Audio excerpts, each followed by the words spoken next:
Assalamualaikum dan salam sejahtera semua. Hari ini kita nak bincangkan satu realiti yang sangat dekat dan mungkin agak perit buat ramai penjawat awam di Malaysia. Kalau anda rasa terbeban, setiap kali tengok slip gaji, percayalah anda tak keseorangan. Dalam perkongsian kali ini, kita akan lihat macam mana strategi hartanah yang betul sebenarnya boleh bantu susun semula kewangan anda dari bawah. Cuba anda tanya diri sendiri, gaji memang masuk tiap-tiap bulan, tapi ke mana perginya duit tu semua? Belum pun sampai tengah bulan, baki akaun dah tinggal nyawa-nyawa ikan. Sangat merisaukan kan? Saya faham sangat kepenatan tu. Penat bekerja keras sebulan lamanya, tapi bila dapat gaji, duit tu seakan-akan cuma singgah sekejap je dalam akaun, lepas tu hilang bayang. Dan inilah realiti beban yang ramai kawan-kawan penjawat awam kita terpaksa pikul setiap hari. Potongan dalam slip gaji itu terlampau tinggi, ditambah pula dengan personal loan yang bertindih-tindih, hutang kad kredit yang rasa macam takkan pernah habis dibayar, malah ada yang sampai tersangkut ada rekod blacklist atau CTOS. Lama-kelamaan, anda rasa terperangkap. Rasa macam hidup ni semata-mata untuk kerja dan bayar hutang je. Tekanan ni memang sangat-sangat berat. Tapi, cuba tarik nafas panjang sikit. Sebab dekat sinilah keadaan boleh berubah. Ada berita baik sebenarnya. Kalaupun anda ada rekod blacklist, dengar ni, selagi jumlah tu di bawah RM120,000, anda masih boleh dibantu. Ya, betul. Anda masih ada peluang yang sangat cerah untuk keluar dari jalan buntu kewangan yang menyesakkan dada ni. Jadi, siapa yang sebenarnya ada peluang kemasan ni? Kalau anda seorang penjawat awam, umur pula bawah 45 tahun, komitmen tinggi atau ada blacklist bawah RM120,000. Dan yang paling penting, anda layak mohon LPPSA. Sebenarnya, ramai yang tak perasan. Kelayakan loan LPPSA tu, ia bukan sekadar untuk beli rumah tau. Ia sebenarnya satu alat penyelamat keuangan tersembunyi yang sangat berkuasa kalau kita tahu cara nak gunakannya. Dan nak tahu apa yang paling menarik tentang strategi ni? Anda boleh buat semua ni dengan kos pendahuluan SIFA, zero upfront, sehinggalah anda dapat kunci rumah. Maksudnya dekat sini, anda tak perlu pun nak pening-pening fikir mana nak cari modal besar atau terpangsa korek tabung simpanan yang sedia ada. Aliran tunai atau cash flow bulanan anda sekarang ni takkan terganggu langsung. RM180,000. Bayangkan, melalui strategi hartanah yang betul-betul tersusun, ada potensi untuk anda dapatkan cashback atau pulangan tunai sehingga RM180,000.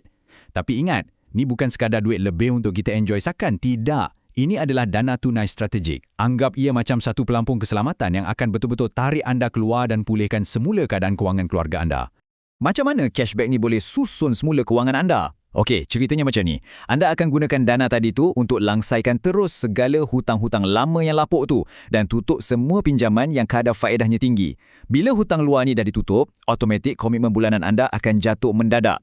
Kesannya, potongan dalam payslip tu berkurang, gaji bersih anda makin besar, kewangan kembali stabil dan yang paling penting, hilang terus tekanan yang menyesakkan kepala tu. Tapi mesti ada yang terdetik dalam hati kan? Kalau aku beli rumah ni, bukankah lagi tambah hutang? Tambah komitmen baru?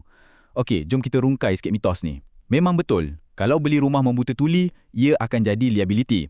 Tapi dengan plan yang kami susun, hartanah tu akan dijadikan sebagai aset cash flow. Pendek kata, rumah tu ada potensi besar untuk bayar ansurannya sendiri, tanpa perlu anda keluarkan duit poket bulan-bulan. Macam mana benda ni berfungsi sebenarnya? Rahsianya terletak pada strategi sewaan bilik atau room rental.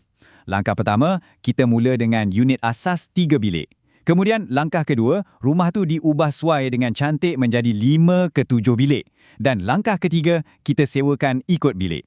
Bila buat macam ni, jumlah kutipan sewa tu jauh lebih tinggi. Boleh cover ansuran bulanan LPPSA tu dengan sangat mudah dan pada masa yang sama, kurangkan risiko rumah dibiar kosong tak berpenghuni. Anda risau bab nak uruskan penyewa? Jangan risau, ini part yang paling melegakan.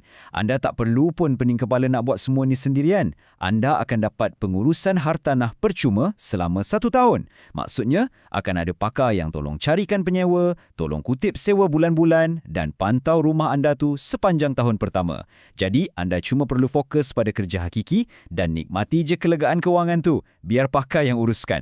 Cuma, Untuk pastikan plan pemulihan ini betul-betul menjadi, anda perlukan seorang pembimbing, seorang profesional yang memang faham selok-belok masalah penjawat awam. Dekat sinilah kepakaran saudara Sani memainkan peranan. Sani ni bukan biasa-biasa tau. Beliau adalah property consultant bersama Soka Properties dan dalam masa yang sama bertindak sebagai financial advisor di Easy Advisory.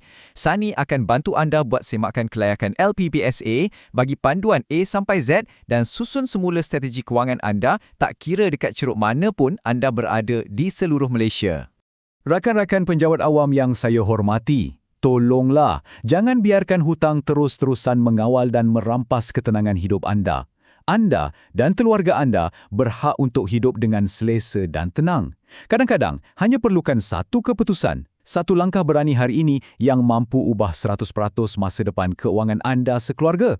Percayalah cakap saya, tak pernah ada istilah terlambat untuk anda ambil semula kewangan hidup anda.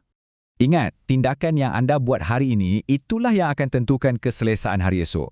Jangan tunggu lagi. Layari sunnyrealtor.net sekarang juga untuk buat semakan kelayakan anda secara terus. Beri peluang pada diri sendiri untuk keluar dari perangkap hutang yang meletihkan ni. Hubungi Sunny di sunnyrealtor.net hari ini juga. Tepuk dada, tanya selera, adakah kita nak terus biarkan hutang ni merantai hidup kita atau adakah hari ini detik bermulanya kebebasan kewangan anda yang sebenar?